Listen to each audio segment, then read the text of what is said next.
깊은 산속의 작은 절, 조용히 경을 외우던 한 여승. 그러나 그녀의 눈빛은 범상치 않았다.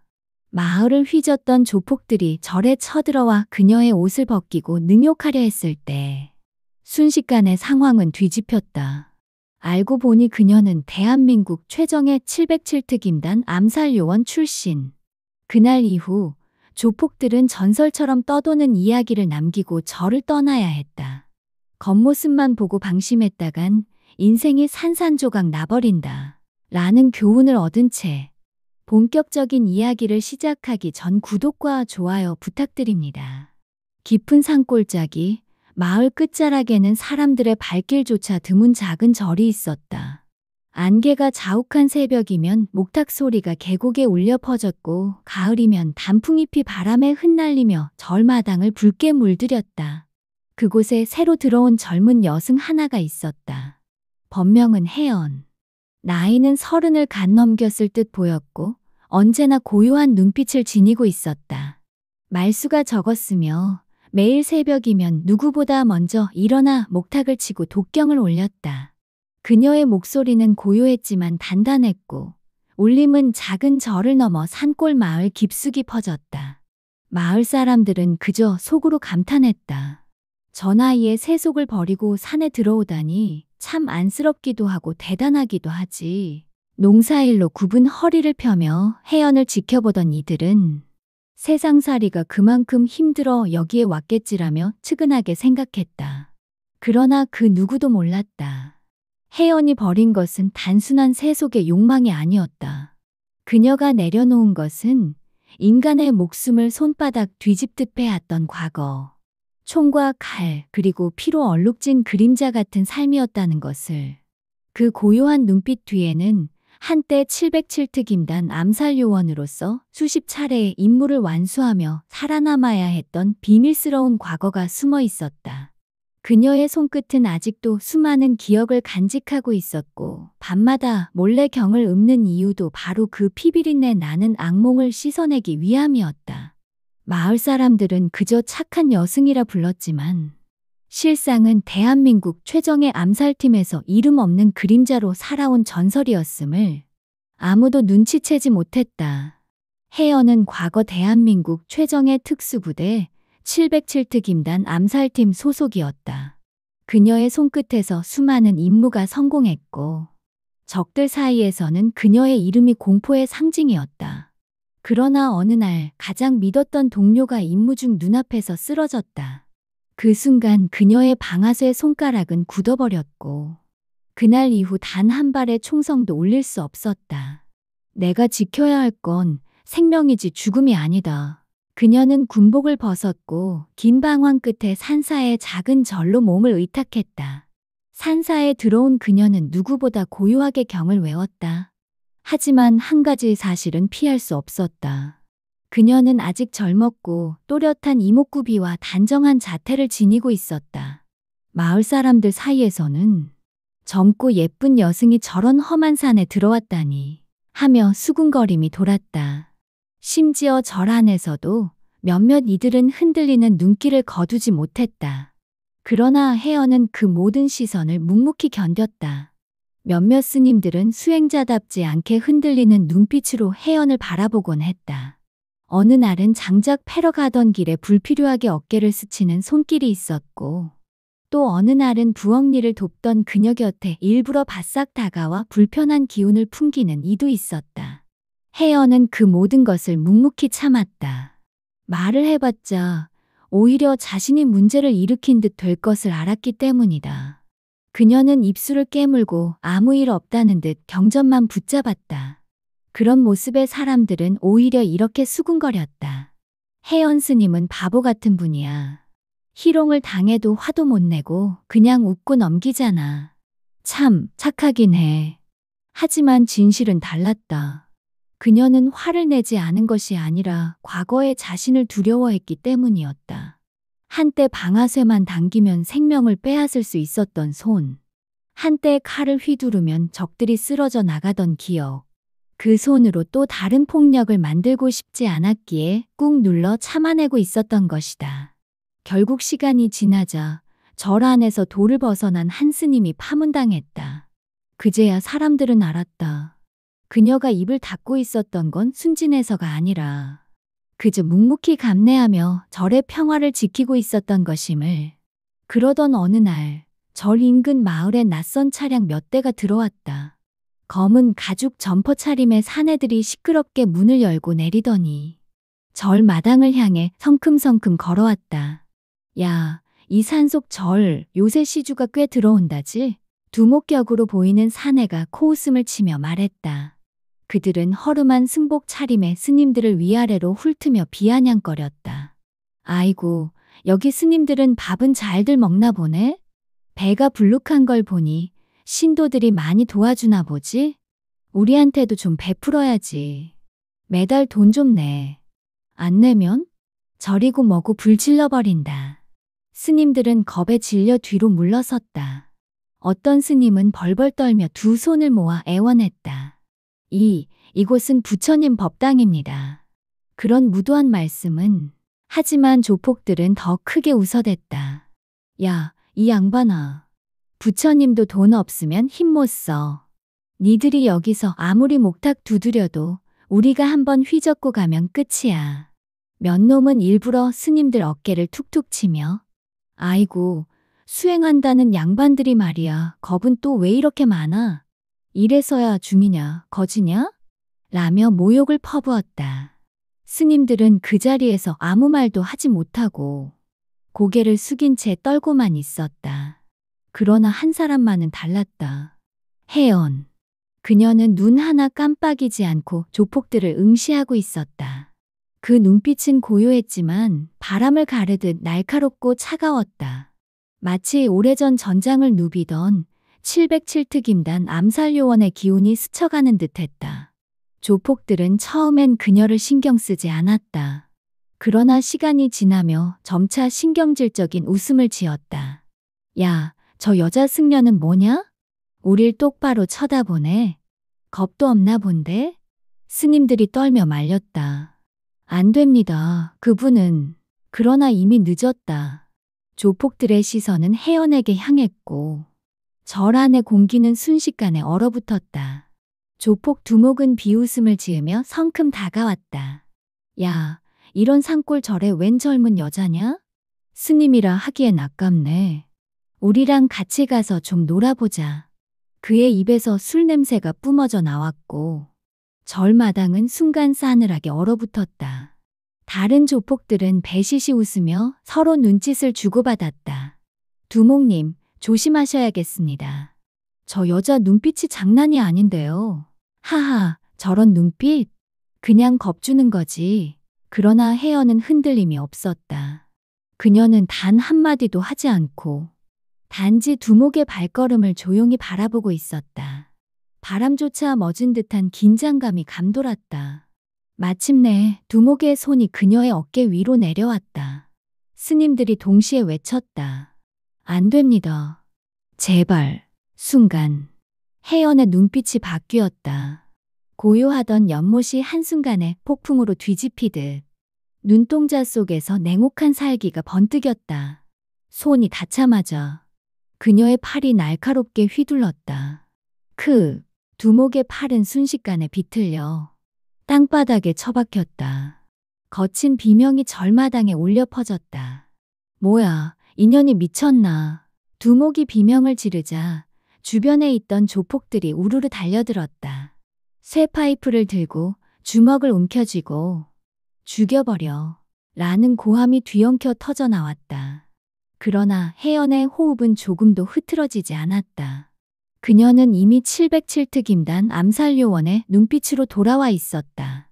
마치 오래전 전장을 다시 밟은 것처럼 그녀의 몸은 전투 태세에 들어갔다. 혜연의 몸은 이미 전투 모드로 들어가 있었다. 숨 한 번 고르지 않고 그대로 앞으로 파고들었다. 첫 번째 조폭의 턱 위로 무릎이 번개처럼 치솟았다. 뼈가 부딪히는 둔탁한 소리와 함께 남자는 공중에 들렸다가 그대로 뒤로 나가 떨어졌다. 그와 동시에 혜연은 몸을 틀어 옆에서 달려들던 사내의 팔꿈치를 잡았다. 크악! 순식간에 비틀린 팔꿈치에서 고통스러운 비명이 터졌다. 그녀는 주저하지 않고 팔꿈치로 상대의 턱을 가격했다. 턱뼈가 부서질 듯한 소리와 함께 사내는 힘없이 무너져 내렸다.